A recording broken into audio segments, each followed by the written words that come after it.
শুভ সন্ধ্যা জানাচ্ছি ত্রিপুরার সমস্ত চাকরি প্রত্যাশী ভাই বোনদেরকে, বিশেষ করে যারা জেআইবিটি ওয়ানের ডকুমেন্ট ভেরিফিকেশন রোল নাম্বার চলে এসেছে, যারা সব কিছু নিয়ে প্রস্তুত। আমরা ডকুমেন্ট ভেরিফিকেশন করব, আইটিআই আছে, মাধ্যমিক পাস, কম্পিউটার জানা আছে, সবার জন্যই জেআইবিটি থেকে আজকে ডেটে নতুন একটা নোটিফিকেশন এসেছে। সেই নোটিফিকেশনে আর্জেন্ট কী বলা হয়েছে সেটা আমরা জানার চেষ্টা করব। এখানে আমরা বলে রাখছি, ডকুমেন্ট ভেরিফিকেশনের জন্য যে ডেটগুলো পাবলিশড হয়েছে সেই ডেটগুলো কিছুটা চেঞ্জ হবে। তাছাড়া আর কি কি থাকছে নোটিফিকেশন মূলে সেটাও আমরা জানার চেষ্টা করব। Reference number 25/2026 regarding declaration all Saturday as government holiday. ত্রিপুরার যত শনিবার আছে প্রত্যেকটা শনিবার গভর্নমেন্ট হলিডে ডিক্লেয়ার করেছে। তাই হাইকোর্টের WPC 264/2024 ডেটে 12 and others schedule document verification, হাইকোর্টের রায় অনুযায়ী যে ডকুমেন্ট ভেরিফিকেশনের শিডিউলটা করা হয়েছে শিডিউলটা কিছুটা চেঞ্জ হবে।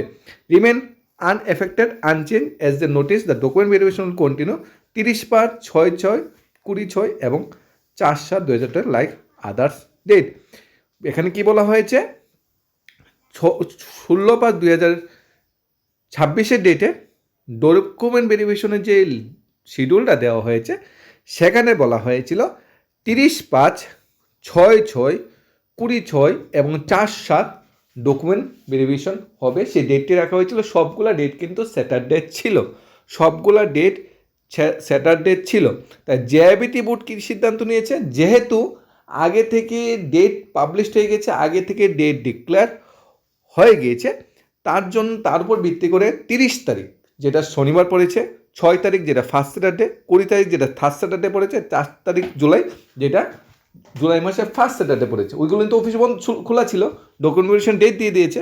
কিন্তু যেহেতু ওই ডকুমেন্টেশন ডেট আগে থেকে ঘোষণা হয়ে গিয়েছে, তাই জেআইবিটি বোর্ড চিন্তা ভাবনা করেছে ওই বন্ধের দিনেই ডকুমেন্ট ভেরিফিকেশনটা সেরে নেবে। তাই যদি কেউ মনে করে যে স্যাটারডে আমার ডকুমেন্ট ভেরিফিকেশন ডেট পড়েছে, জেআইবিটি অফিস বন্ধ ও সরকারি অফিস বন্ধ, আমি ডকুমেন্ট ভেরিফিকেশন করবো না, তাহলে সেটা কিন্তু ভুল সিদ্ধান্ত হবে। সেই ডেটে কিন্তু আনএফেক্টেড আনচেঞ্জ, সেই ডেটে কিন্তু ডকুমেন্ট ভেরিফিকেশন হবে।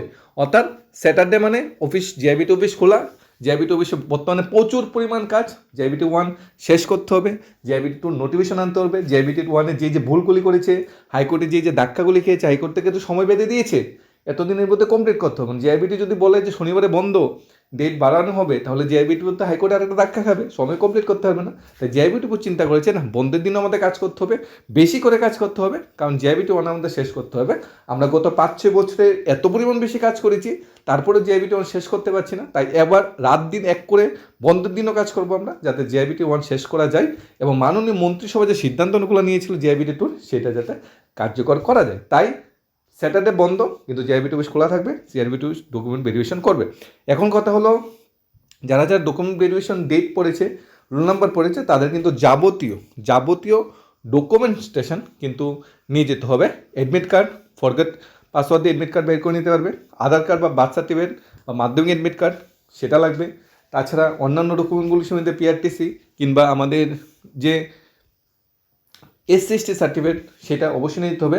আর junior pump operator, junior market system এগুলোর ক্ষেত্রে কিন্তু আইটিআই ম্যান্ডেটরি। আমরা আবার বলছি, জুনিয়র অপারেটর আর জুনিয়র মার্কেট স্টাফের পোস্ট কিন্তু বেশি খালি, এই পোস্টগুলোর ক্ষেত্রে কিন্তু আইটিআই ম্যান্ডেটরি বলা হয়েছে, সমস্ত নোটিফিকেশনে। H নাম্বার পয়েন্টটা কী কী ডকুমেন্ট নিয়ে যেতে হবে, তার H নাম্বার পয়েন্টটা দেখলে বোঝা যাচ্ছে, ন্যাশনাল টেট certificate issued by national council for vocational training NCVT with the date of issue on or before of the last date of the submission of the application.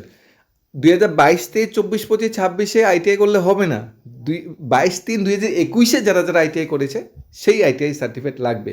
22/3/2021 online form submission করার আগে যারা ITI করছে সেই ITI সার্টিফিকেটগুলো লাগবে।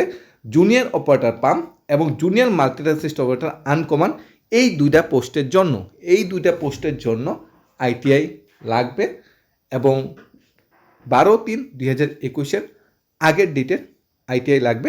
Admit card নিয়ে যাবে, self declaration হবে Annex 1 Annex 2, একটাতে কোন পোস্টের জন্য অ্যাপ্লাই করেছো, আর একটা কম্পিউটার জন্য আছে কিনা Annex 2, STC সার্টিফিকেট, মাধ্যমিক ইকুইভ্যালেন্ট পাস মার্কশিট, পিআরটিসি এবং ডেট অফ বার্থ প্রুফ, এগুলোর কপি নিয়ে যেতে হবে। সেই ডেটে ডকুমেন্ট ভেরিফিকেশন, সেই ডেটেই যেতে হবে। আইটিআই সার্টিফিকেট নিয়ে যেতে হবে, সেখানে ডকুমেন্ট ভেরিফিকেশন হবে।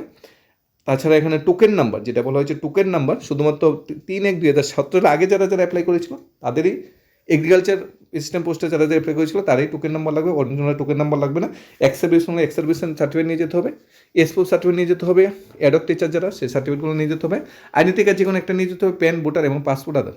তাই আজকের ডেটে জেআইবিটি যে নোটিফিকেশনটা, সেই নোটিফিকেশনটা অনেকটা মূল্যবান। অনেকে কনফিউশনাল ডাউট ছিল স্যাটারডে ভেরিফিকেশন হবে কিনা, অবশ্যই ভেরিফিকেশন হবে। আর আমরা আবেদন থাকবে যদি সময় থাকে সবাই এই ভেরিফিকেশন অংশগ্রহণ করার জন্য।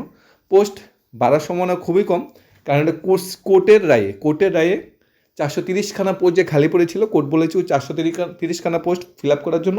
তাই জেআইবিটি 430খানা পোস্টের জন্যই এখানে কোর্টের রায় অনুযায়ী ডেকেছে, সেগুলি ফিল আপ করার জন্য। মন্ত্রিসভা যে নতুন জেআইবিটির মাধ্যমে অনেকগুলো সিদ্ধান্ত নিয়েছে 3-4 বছর, এগুলো কিন্তু এখানে অ্যাড হবে না। আমরা যদি ভেবে নেই গত 3-4 বছর জেআইবিটির মাধ্যমে হাজার হাজার পোস্ট ক্রিয়েশন হয়েছে, সেগুলো এখানে অ্যাড হবে, সেগুলো এখানে ক্যান্ডিডেটদের থেকে সুযোগ দেওয়া হবে, সেটা ভুল ভাবনা হবে। সেগুলো কিন্তু হবে না, শুধুমাত্র 430খানা পোস্টের জন্যই এখানে সবাইকে ডাকা হয়েছে। অনেকে কমেন্ট করে যে 430খানা পোস্ট খালি আছে, এটা আমি কোথায় থেকে পেয়েছি? ত্রিপুরা হাইকোর্টের রায়ে সেটা বলা আছে। এবং জেআইবিটি গ্রুপ সির মেরিট লিস্ট প্রকাশ হয়েছিল প্রথমবার, তখন মেরিট লিস্টে ক্লিয়ারলি উল্লেখ ছিল 430খানা ভ্যাকেন্সি খালি। সেখানে কিন্তু পুরো ডিটেলসটা বলে দেওয়া হয়েছিল, এলডিসির জন্য কয়টা খালি, এগ্রি অ্যাসিস্ট্যান্টের জন্য কয়টা খালি, জুনিয়র অপারেটর পাম্পের জন্য কয়টা খালি, জুনিয়র মাল্টি স্টাক অপারেটরের জন্য কয়টা খালি, সেখানে কিন্তু ক্লিয়ারলি কিন্তু বলে দেওয়া হয়েছিল। সেটাই আমাদের ফলো আপ করতে হবে, সেখানেই সব কিছু বলা আছে। এখানে জুনিয়র অপারেটর পাম্প 182খানা পোস্ট খালি, জুনিয়র মাল্টি অ্যাসিস্ট্যান্ট 201খানা পোস্ট খালি, লোয়ার ডিভিশনগুলো 37খানা, এগ্রি অ্যাসিস্ট্যান্ট 10খানা পোস্ট খালি, সব মিলে 430খানা এখানে ব্যাকেন্ড পোস্ট আছে। সমস্ত কেন্দ্রের কাছে আবেদন থাকবে ভেরিফিকেশনে অংশগ্রহণ করার জন্য। আশা করা যাচ্ছে অনেকের স্বপ্নপূর্ণ হবে। এই অনেকের স্বপ্নপূরণের যে কারিগর, যিনি কেস করেছে, ওনাকেও ধন্যবাদ জানাই। ওনার জন্য 430 জন যে বেকার ছাত্রছাত্রী ভাই বোনের ভাগ্য বদলাতে চলেছে। জেআইবিটি বোর্ড কিন্তু 430 জনকে বাদই দিয়েছে, কোনদিন চাকরি দেবেই না। যখন হাইকোর্ট থেকে ধাক্কা খেয়েছে, হাইকোর্ট থেকে বকুনি খেয়েছে, তখন তড়িঘড়ি সিদ্ধান্ত নিল না, আমরা ভুল পথে হাঁটতে পারবো না, হাইকোর্টের মান্যতা দিতে হবে। সেই হাইকোর্টের মান্যতা মেনেই কিন্তু 430খানা ভ্যাকেন্সি নতুন করে এলো। নতুন করে আবার সবাই যারা আশা ছিল যে জেআইবিটি আমরা চাকরিটা পাইছি কিছু নম্বরের জন্য, তাদের সে আশাটা হয়তো পূর্ণ হবে। ধন্যবাদ সবাইকে।